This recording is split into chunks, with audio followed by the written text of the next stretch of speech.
আসসালামু আলাইকুম সবাইকে। ক্যাম্পাস টিভির নিয়মিত আয়োজন পরিবর্তনের বাংলাদেশে আপনাদের সবাইকে স্বাগতম। সাথে আছে আমি রাজন রহমান আলভি। আজকে আমাদের অতিথি হিসেবে দুইজন আছেন। তারা হচ্ছেন, আমার ডান পাশে আছেন রিয়াদ মাহমুদ রুহুল, যিনি ড্যাফোডিল ইন্টারন্যাশনাল ইউনিভার্সিটি সাংবাদিকতা মিডিয়া ও যোগাযোগ বিভাগের শিক্ষার্থী, এবং আমার বাম পাশে যিনি আছেন তিনি হচ্ছেন শাফিন মাহমুদ। তিনি হচ্ছেন ড্যাফোডিল ইউনিভার্সিটির সাংবাদিকতা মিডিয়া ও যোগাযোগ বিভাগের একজন শিক্ষার্থী। তো আজকে আমাদের যে আলোচ্য বিষয় সেটা হচ্ছে বাংলাদেশের প্রেক্ষাপটে সোশ্যাল মিডিয়ার যে অগ্রগতি, এটা কি আমাদের জন্য আশীর্বাদ নাকি এটা আমাদের জন্য অভিশাপ? তো আমি প্রথমত রিয়াদের কাছে জানতে চাইবো যে আসলে আপনার কাছে কি মনে হয় যে বাংলাদেশের সোশ্যাল মিডিয়ার যে একটা অগ্রগতি বা প্রযুক্তির যে একটা কল্যাণ, মানে প্রযুক্তির যে একটা অগ্রগতি হচ্ছে, প্রতিনিয়ত আধুনিকায়ন হচ্ছে বিশ্ব, তা আমাদের দেশে পিছিয়ে নেই। গত কয়েক বছর থেকে সোশ্যাল মিডিয়া থেকে শুরু করে ইন্টারনেট মাধ্যমে সবগুলো প্ল্যাটফর্ম হচ্ছে খুব বিস্তৃতভাবে ছড়িয়ে পড়েছে আমাদের দেশে। তো আমাদের দেশের প্রেক্ষাপটে আমরা আসলে সোশ্যাল মিডিয়ার প্রভাবটা কি আপনার কাছে কি মনে হয়, আশীর্বাদ নাকি অভিশাপ? আচ্ছা, ধন্যবাদ আলভি। আহ, তো আমি প্রথমে স্টার্ট করতে চাই, প্রতিটা বিষয়েরই কিন্তু একটা গুড সাইড আছে, একটা ব্যাড সাইড আছে। ঠিক আছে, আমরা 90-এর দশকে ফিরি, সেখানে হচ্ছে আমাদের ফ্যামিলির সাথে আমাদের যে সন্তান ছিল তাদের কিন্তু একটা কানেকশন ছিল। কিন্তু বর্তমানে দেখা যাচ্ছে এই 2024 সালে এসে আপনারা দেখবেন, আমরা দেখতে পাই আর কি, ফ্যামিলির সাথে কানেকশনটা কিন্তু ওই রকম নাই। তখন আমরা একজন মানুষকে যদি মানুষের সাথে যোগাযোগ করতে চাইতাম, তখন হতো কি যে আমরা একটা চিঠি লিখতাম, অনেক সময় ধরে চিঠি লিখতাম। তার মানে তার সাথে আমরা ইমোশনালি অ্যাটাচ হচ্ছি। কিন্তু বর্তমানে এই জিনিসটা হচ্ছে না। একজনের সাথে যোগাযোগ করতে চাইলে আমরা জাস্ট একটা ফোনটা বের করলাম, একটা আচ্ছা, এসএমএস। বিষয়টা কি একটু সহজতর হয়ে গেল না? মানে না, সহজতর হলো, কিন্তু ইমোশনাল অ্যাটাচটা নাই। ঠিক আছে, সেই ব্যাপারটা নেই, আন্তরিকতাটা নেই। ঠিক আছে, মানে আপনি বলতে চাচ্ছেন হাতে লেখার মধ্যে যে একটা মানসিক তৃপ্তি ছিল, হ্যাঁ, ওই আন্তরিকতা ছিল, তৃপ্তিটা ওই পাওয়া তৃপ্তিটা এখন যাচ্ছে না। পাওয়া যাচ্ছে না। হ্যাঁ। আচ্ছা, আমি আমার বাম পাশের অতিথি হচ্ছে শাফিন মাহমুদ, তার কাছে আসলে জানতে চাইবো একই প্রশ্ন যে বাংলাদেশের প্রেক্ষাপটে সোশ্যাল মিডিয়ার যে অগ্রগতি, সেটা আপনার কাছে কি মনে হয়, এটা কি আশীর্বাদ নাকি অভিশাপ? হ্যাঁ, ধন্যবাদ। আমাকে আমার পার্শ্ববর্তী বন্ধু যেটা বলেছে, যে আমি ওর সাথে সম্পূর্ণ একমত যে প্রতিটা বিষয়েরই কিছু ভালো দিক এবং খারাপ দিক দুইটাই থাকে। এখানে যে কিছুটা খারাপ দিক আছে এটা অস্বীকার করার কিছু নাই, তবে আমি এটাকে এই আশীর্বাদ হিসাবেই ধরবো। কারণ দেখেন, বর্তমানে আমাদের যে ব্যস্ততা, তা সেখানে আমাদের ব্যস্ততার প্রেক্ষাপটে পরিবারের সবার সাথে সবসময় আমাদের পক্ষে যোগাযোগ করে ওঠা সম্ভব হয় না।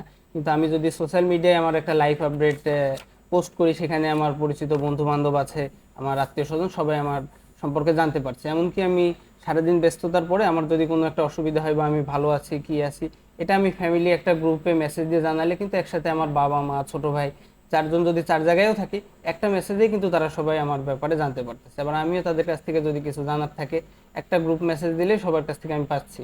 আমাকে কিন্তু জনে জনে তাদেরকে চিঠি দেওয়া বা ফোন দেওয়া এরকমটা করা লাগতেছে না।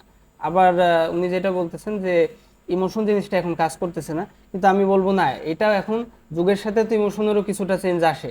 আগে যেমন আমরা প্রিয়জনের একটা চিঠির জন্য অপেক্ষায় থাকতাম বা কখন তাদের সাথে দেখা হবে, এখন তো আমরা আমার বাবা বা আমার একটা ছোট ভাই বা আমার আত্মীয় স্বজন, তার কাছ থেকে আমি একটা মেসেজের অপেক্ষায় আছি যে কি ব্যাপার, আজকে সারাদিন ওর কাছ থেকে কোনো মেসেজ আসলো না, ও আমাকে কিছু জানালো না। এখানে যায় ইমোশন জিনিসটা একেবারে দূর হয়ে গেছে, এটা আমরা ঠিক বলতে পারবো না।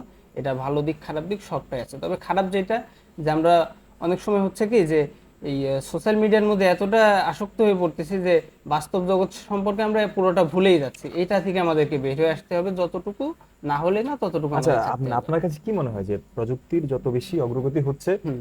পরিবারের সাথে কি আমাদের সম্পর্ক ক্ষুণ্ণ হচ্ছে নাকি ভালো হচ্ছে? আপনার কাছে কি মনে হচ্ছে? না, এটা এটা অবশ্যই আমার নিজের মধ্যে ডিপেন্ড করতেছে। আমি যদি মনে করি যে আমি ব্যস্ততার মধ্যে আছি, না, সামগ্রিকভাবে আমাদের যদি সমাজ ব্যবস্থার কথা চিন্তা করি, তাহলে মানে আপনি কি দেখতে পাচ্ছেন যে এটা কি সম্পর্ক কি ক্ষুণ্ণ হচ্ছে নাকি আগের চেয়ে ভালো হচ্ছে? এটা বললাম না, এটা সম্পূর্ণ নিজের উপরে। আমরা যদি নিজেদের মতন করে দেখতেছি, তা আমি যদি আমার দিক থেকে চিন্তা করি, যে আমি চেষ্টা করতেছি যখন আমি বাইরে আছি বা ব্যস্ত আছি, সামাজিক যোগাযোগ মাধ্যমের ব্যবহার করে আমি আমার পরিবারের সাথে যোগাযোগ রাখতেছি, অবশ্যই আমার দিক দিয়ে বলতে গেলে ভালো হচ্ছে। কিন্তু আমি যদি ছুটিতে যখন থাকতেছি বা অবসর সময়ে থাকতেছি, তখনও যদি মনে করি যে না, আমার পরিবারের সাথে আমার সোশ্যাল মিডিয়ার মাধ্যমে যোগাযোগ রাখতে হবে, তাহলে এই দিক থেকে তো অবশ্যই সম্পর্কটা ক্ষুণ্ণ হচ্ছে। কিন্তু আমাকে মাথায় রাখতে হবে যে এখন আমার সময় আছে, এখন আমি সোশ্যাল মিডিয়া না, এখন আমি রিয়েলিস্টিক তাদের সাথে যোগাযোগ রাখি, আমি বাড়িতে যাই, তাদের সাথে কথাবার্তা বলি। এটা সম্পূর্ণ আমাদের উপরে আচ্ছা, আপনার কাছে আসছি। আচ্ছা, রিয়াদ মাহমুদ রুহুল, আপনার কাছে আমরা একটু প্রশ্ন, যেটা হচ্ছে যে সোশ্যাল মিডিয়া বা ইন্টারনেটের অগ্রগতির কারণে আমাদের আসলে ধৈর্য সীমা যেটা সেটা কমে গেছে। আগে ধরুন 2010, 11 বা 13 সালের দিকে তখন সোশ্যাল মিডিয়ার নতুন নতুন আবির্ভাব ঘটেছে বাংলাদেশে। তখন একটা স্ট্যাটাস বা লেখনী যেটা স্ট্যাটাস মানুষ পড়তো। তো এখন সমসাময়িক সময় দেখা যাচ্ছে কি মানুষ স্ট্যাটাস তেমন পড়তে চায় না, মানুষ ছবি বা ভিডিওগ্রাফিতে বেশি আসক্ত। তো মানে আপনার কাছে কি মনে হয় যে প্রযুক্তির অতিরিক্ত অগ্রগতি কি আছে আমাদের ধৈর্য সীমাটাকে কমিয়ে দিয়েছে কিনা? হ্যাঁ, অবশ্যই। আমাদের একটা সময় ছিল ওই যে আপনি বললেন যে ফেসবুকে ঢুকলে আমরা অনেক বড় একটা লেখা পড়ার মতো ধৈর্য আমাদের ছিল, কিন্তু এখন দেখা যায় কি, আমি আমার নিজেরটাই বলি, আমি গত পরশুদিন পড়তে বসছি, বসার পর আমার কি গ্রুপ মেসেজ চেক করার জন্য আমি জাস্ট ফোনটা হাতে নিয়েছি। হাতে নেওয়ার পর আমি রিলসে চাপ দিয়ে স্ক্রল করতে করতে দেখি আমার 2 ঘন্টা কেটে গেছে। ঠিক আছে, আমার ধৈর্যের আমি যে কি কাজ করব সেটাই আমি ভুলে যাই ফোন যখন হাতে নেই। ইভেন এরকম সবারই হয়। আর ধৈর্যের কথা বলবো, রিলসের ব্যাপারটা এমন যে আসলে স্ক্রল করার পর মানুষের মুড যে সুইং হয়ে যায়, এটা তারা আসলে বুঝতেও পারে কম না। সময়ে খুব কম বেশি একটা সময়ে, বিনোদন। হ্যাঁ, হ্যাঁ। বেশি বিনোদন পেয়ে যায়, ব্যাপারটা এরকম। আচ্ছা, তা আচ্ছা, আপনার কাছে কি মনে হয় যে প্রযুক্তির অতিরিক্ত অগ্রগতি কি আমাদের ধৈর্য সীমাটাকে কমিয়ে দিয়েছে? আপনি কি এটার সাথে একমত? হ্যাঁ, এটা অবশ্যই আমি এটার সাথে একমত। আমাদের ধৈর্য সীমাটা কমে গেছে, তার কারণ আগে আমরা যে কোনো একটা তথ্য পেতে গেলে আমাদেরকে কিছু সময় অপেক্ষা করতে হতো, একজনের সাথে যোগাযোগ করতে হতো। কিন্তু এখন আমরা সোশ্যাল মিডিয়াতে সব সময় ইনস্ট্যান্ট সবকিছু পেয়ে যাওয়াতে আমার মনে হয় যে আমাদের মধ্যে কিছুটা ধৈর্য কমে গেছে। আমাদের মনে হয় যে একটা কিছু হইলে আমরা নিজেদের মধ্যে যোগাযোগ করার থেকে আগে ফেসবুকে যাই। যে কোনো একটা দেশের কথা বলেন বা নিজেদের কথা বলেন বা একটা আত্মীয়র কোনো লাইফ আপডেট আমি জানতে চাচ্ছি, আমি তার সাথে যোগাযোগের থেকে তার ফেসবুকে টাইম লাইনটাকে আমি বেশি প্রাধান্য দিচ্ছি। এটা কিছুটা ধৈর্য সীমা আমাদের কমে গেছে বলে আমার মনে হয়। আচ্ছা, আমার একটা ব্যক্তিগত মতামত সেটা হচ্ছে যে আমাদের কিশোর যারা বা কিশোরী এই বয়সটাতে তারা যখন কম বয়সে সোশ্যাল মিডিয়া বা স্মার্টফোন ইউজ করতে থাকে তখন তারা, মানে এটা আমার মতামত ব্যক্তিগত, যে তারা আসলে সুস্থ বিনোদন থেকেও না অসুস্থ বিনোদনটাকে বেছে নেয়। এটা হচ্ছে হিউম্যান নেচার। আচ্ছা। মানুষ অলওয়েজ নেগেটিভ দিকে যাবে, এটা মানুষের স্বভাব বলা যায়। ঠিক আছে, তো আপনার প্রশ্নটা ছিল হচ্ছে একটু মানে সোশ্যাল মিডিয়ার যে সমস্ত হচ্ছে যে অসুস্থ বিনোদন হুম, সেগুলোতে বেশি আসক্ত হয়ে যায়। তো একটা, এর জন্য কি মানে প্রযুক্তির অতিরিক্ত অগ্রগতিটা হ্যাঁ কি দায়ী অবশ্যই, কিনা? একটা 5 বছরের বাচ্চার হাতে যখন ফোন থাকবে তখন সে অবশ্যই মানে ভালো মন্দ বিচার করার তো তার মেন্টালিটি নাই, তাই না? সে ফোন নিয়ে তার সামনে যেটা আসবে সে স্ক্রল করতেছে, কয়েকদিন পর স্কুলে যাবে, স্কুলে যাওয়ার পর বন্ধুরা যেটা বলতেছে সেটা সে দেখতেছে। ইভেন এমন কিছু অপ্রীতিকর জিনিসও তারা দেখে ফেলে যেটা তার বয়স হয় না। ঠিক আছে, 18+ হওয়ার আগে তারা মানে ওই যাচাই বিষয়গুলো, করার মতো ওইরকম মানসিকতা তার তৈরি হয় নাই। তৈরি হয় নাই। ঠিক আছে, আমাদের 5 বছরের বাচ্চার কাছে যখন একটা ফোন যায় তখন আসলে ভালো মন্দ বিবেচনা করার মতো মানসিকতা তার থাকে না। সেই সেখান থেকে চিন্তা করতে গেলে দেখা যাবে যে অসুস্থ বিনোদনের দিকে একটা শিশু যেতেই পারে বা একটা ছেলে মেয়ে যেতেই পারে। আচ্ছা, আমরা আমার অতিথি শাফিন মাহমুদের কাছে চলে যাচ্ছি। তো আপনার কাছে কি মনে হয় আসলে এই জিনিসটা কি মানে আসলেই সোশ্যাল মিডিয়া, কম বয়সী সোশ্যাল মিডিয়া ব্যবহারের কারণে অসুস্থ বিনোদন মানে বেছে নিচ্ছে শিশুরা বা কিশোররা? দেখেন, রিয়াদ মাহমুদ যেটা বলেছে যে বর্তমানে সোশ্যাল মিডিয়ার কারণে অসুস্থ বিনোদন বেড়ে যাচ্ছে, এটার সাথে আমার দ্বিমত পোষণ করার কোনো সুযোগ নাই। তবে উনি যেখানে ঢালাওভাবে সোশ্যাল মিডিয়াকে দোষ দিয়ে যাচ্ছে, আমি এটার সাথে কিছুটা দ্বিমত পোষণ করছি। কারণ সোশ্যাল মিডিয়া এমন একটা জিনিস, এখানে ভালো খারাপ দুইটা দিকই আছে। এখান থেকে শিশুরা খারাপটা নিবে, কিন্তু পুরাপুরি আমরা এখানে সোশ্যাল মিডিয়ার দোষ দিতে পারি না। কারণ এখানে পরিবারেরও একটা দায়িত্ব আছে। একটা বাবা মা যখন একটা ক্লাস 4-5 এর বাচ্চার হাতে বা 4-5 বছরের বাচ্চার হাতে ফোন তুলে দিচ্ছে, তাকে কিন্তু অবশ্যই সতর্ক থাকতে হবে যে তার বাচ্চাটা কি ধরনের কন্টেন্ট দেখতেছে বা কি ধরনের সাইট সে ব্রাউজিং করতেছে, এটা তাকে দেখতে হবে। এবং পাশাপাশি বাবা মার আরেকটা দায়িত্ব পড়ে, যেটা যে বর্তমানে শিশুরা ওই জগতের, ভার্চুয়াল জগতের দিকে দেখেন, সম্পূর্ণ আমি ঝুঁকে যাচ্ছে। একটু বলি, সেটা হচ্ছে যুগের একটা অভ্যস্ততা আছে, যেটা আমাদের সময় ধরেন যখন ইয়ে হতো, আমাদের কোনো যে সময় আমরা কিশোর বয়সী ছিলাম, আমাদের ফ্রেন্ড বন্ধু বান্ধব যারা ঘরে ঘরে আসতো, তারা আসলে কিরকম বা তারা কি নিয়ে আসতেছে আমার জন্য, এই জিনিসগুলো আমাদের বাবা মা হচ্ছে যে একটু বিচার বিশ্লেষণ করতো। কিন্তু এখন প্রযুক্তি আসলে প্রযুক্তির অভ্যস্ততা, যেটা যুগের অভ্যস্ততা, সেটা হচ্ছে বাবা মার কাছে এটা খুবই নর্মাল হয়ে গেছে যে একটা ফোন নিয়ে থাকলো। আপনি যেটা বললেন পরিবারের একটু খেয়াল রাখা উচিত, তো আমি যেটা বলবো সেটা হচ্ছে যুগের একটা অভ্যস্ততা আছে, এই যুগে আসলে বাবা মা খুবই অভ্যস্ত হয়ে গেছে যে একটা ফোন দিয়ে দিব, 14-15 বছর বা 12-13 বছর হয়ে গেছে, একটা ফোন দিয়ে দিব, এটা খুবই নর্মালাইজ হয়ে গেছে আমাদের সোসাইটিতে আর কি। তো বাবা মার খেয়াল রাখাটা আসলে খুব একটা স্বাভাবিক বলে আমার মনে হয় না, কারণ প্রযুক্তি যুগ পাল্টাতে পাল্টাতে বাবা মার অভ্যস্ততাও পাল্টেছে। দেখেন এখানে অভ্যস্ততা একটা হয়ে গেছে, আমার একটা খারাপ অভ্যাস হয়ে গেছে, তার মানে কি আপনি বলতে পারবেন যে এইটাই এখন অভ্যস্ততা হয়ে গেছে, এখান থেকে সরে আসার কোনো সুযোগ নেই? ওইটাই তো ব্যাড ইম্প্যাক্ট তৈরি করতেছে। সোশ্যাল মিডিয়াটা আমি তার হাতে তুলে দিচ্ছি, আমি আমার সন্তানের হাতে যখন 100 টাকা দিচ্ছি, তা এটা আমাকে তো দেখতে হবে এই টাকাটাও কি কাজে ব্যবহার করতেছে, ও কোনো ভালো খাবার কিনে খাচ্ছে নাকি কোনো নেশা জাতীয় দ্রব্যের দিকে যাচ্ছে। এটা দেখা যেমন বাবা মার দায়িত্ব, তেমন ফোনটা বা সোশ্যাল মিডিয়ার একটা ডিভাইস আমি তার হাতে তুলে দিচ্ছি, সেটাও দেখার দায়িত্ব যে ও কি ধরনের সাইট ব্রাউজিং করতেছে। বাবা মা যখনই এটা থেকে উদাসীনতা দেখাচ্ছে, তখনই যেহেতু মানুষের ব্যাধি সংক্রামক স্বাস্থ্য নয় একটা কথা আমরা জানি, তো তখন নেগেটিভ দিকটার দিকে তারা অভ্যস্ত হয়ে পড়ছে। এই জন্য বাবা মাকে সতর্ক থাকতে হবে। আরেকটা কাজ যেটা করতে পারে, যে বর্তমান যুগে শিশুদেরও বিভিন্ন প্রয়োজনেই তাদের সোশ্যাল মিডিয়া ব্যবহার করতে হয়, কিন্তু এইটাই যে পুরা লাইফটা না, এটা লাইফের একটা পার্ট, কিন্তু এটা পুরা লাইফ না। এটা বোঝাইতে গেলে তাদেরকে সপ্তাহে অন্তত একটা দিন বাবা মা সময় দিক, তাদেরকে ছুটির দিনে আর্টিফিশিয়াল জগৎ থেকে বের করে কোথাও ঘুরতে নিয়ে যাক, বিনোদনের প্রাকৃতিক ব্যবস্থা করুক, তাহলে তাদের মধ্যে এই খারাপ ইম্প্যাক্টটা খুব একটা পড়বে বলে আমি মনে করি না।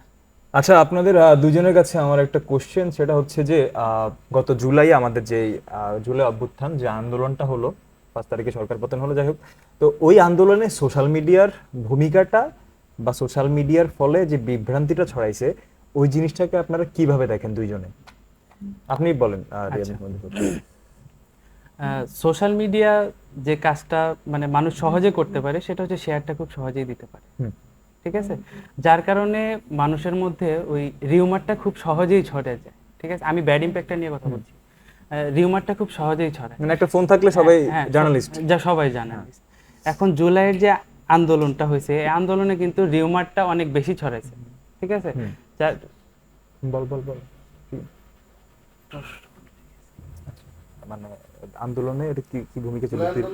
তুই রিমোটটা নিয়ে কথা বলবি। হ্যাঁ, আচ্ছা, গুজব, রিউমারটা খুব প্রতিদিনই কোনো না কোনো গুজব উপস্থাপন হয়েছে। আমরা জুলাইয়ে দেখতে পারছি যে রিউমারটা খুব সহজেই ছড়ায় গেছে, যে একটা ঘটনা ঘটছে কিন্তু, এবং মানুষ কিন্তু জাস্টিফাই না করে বিশেষ করেছে হ্যাঁ, সেগুলো। জাস্টিফাই কিভাবে করবে একজন সাধারণ মানুষ? আপনি আমি জার্নালিজমে পড়াশোনা করছি, আমরা ফ্যাক্ট চেকিং আমরা ফ্যাক্ট চেকিং বুঝি, কিন্তু একজন সাধারণ মানুষ যখন একটা ভিডিও দেখছে, সে আসলে জানেই না ভিডিওটা আজকে না 3 বছর আগে। এবং একটা প্রাপ্তবয়স্ক মানুষের কাছে যখন এটা পৌঁছায়, তিনি আসলে নির্দ্বিধায় এটা বিশ্বাস করে ফেলে। বিশ্বাস করে ফেলে। এই তো, হ্যাঁ, এই তো। মানে কল্যাণের চেয়ে হচ্ছে এটার গুজব বেশি ছিল। এটা আসলে কল্যাণের চেয়ে অকল্যাণটাই আমার কাছে বেশি মনে হয়। মানে এই আন্দোলনে আপনার কাছে মনে হয়েছে যে গুজব জিনিসটা সোশ্যাল খুবই মিডিয়ার খারাপ প্রভাব পড়েছে সমাজের মধ্যে। আপনি কি মনে করেন আসলে মানে জুলাই অভ্যুত্থানে মানে সোশ্যাল মিডিয়ার মানে কি মানে কিভাবে কাজ করেছে? এটা কি খারাপ প্রভাব পড়েছে না ভালো প্রভাব পড়েছে? এটা যে একটা গুজবের মাধ্যমে একটা খারাপ প্রভাব ছড়াইছে, এটা তো অস্বীকার করার কোনো সুযোগ নাই, কিন্তু এটার যে ভালো দিক একেবারে নাই তা না। দেখেন, যখন সরকার থেকে মিডিয়ার মাধ্যমে কোনো খবর প্রচার করতে দিচ্ছে না, মিডিয়াতে দেশে হাজার হাজার ছাত্র মারা যাচ্ছে, কিন্তু সরকার থেকে প্রচার করতেছে যে এই সবকিছু পরিস্থিতি স্বাভাবিক, তখন কিন্তু যারা আন্দোলনকারী আছে বা সাধারণ জনগণ কিন্তু ঘরে ফিরে যাইতে পারতো, কিন্তু তারা সোশ্যাল মিডিয়ার মাধ্যমে জানতে পারছে যে একটা প্রকৃত খবর। যেমন আমি যদি আমার এই ড্যাফোডিল ইউনিভার্সিটির আশপাশের কথাই বলি, এখানে একটা টেলিভিশন বলতেছে যে না এখানে কোনো অসুবিধা হয়নি, কিন্তু আমি যখন একটা নিউজ পোস্ট করব যে না এখানে এরকম মারামারি হচ্ছে, ঝামেলা হচ্ছে, তখনই আমার ফ্রেন্ডরা জানতে পারবে, তারা আসতে পারবে। এই জন্য এটার সম্পূর্ণ দোষ আমরা দিতে পারি না, তবে কিছু জায়গায় যে গুজবটা ছড়াইছে, এই জন্য আমাদের সবাইকে আগে সচেতন থাকতে হবে। আর একটা জিনিস উনি যেটা বলছেন যে ফ্যাক্ট চেকিং, অনেকেই বলেছে, আমাকে শেষ করতে দেন। উনি যেটা বলছেন ফ্যাক্ট চেকিং জিনিসটা শুধু এখন পর্যন্ত আমরা জার্নালিজমের স্টুডেন্টরাই জানি, কিন্তু এটার ব্যাপারে ব্যাপক সচেতনতা এখনই মনে হয় রাষ্ট্রীয়ভাবে শুরু করা উচিত, যাতে সাধারণ জনগণও যারা আছে, কারণ সোশ্যাল মিডিয়া বাংলাদেশে এখন 16 কোটি মানুষের মধ্যে 12 কোটি মানুষই ব্যবহার করে। ফ্যাক্ট চেকিং জিনিসের প্রশিক্ষণটা মনে হয় সবার কাছে যদি আমরা ছড়াই দিতে পারি, তাহলে এই গুজব থেকে আমরা বেরিয়ে আসতে পারবো।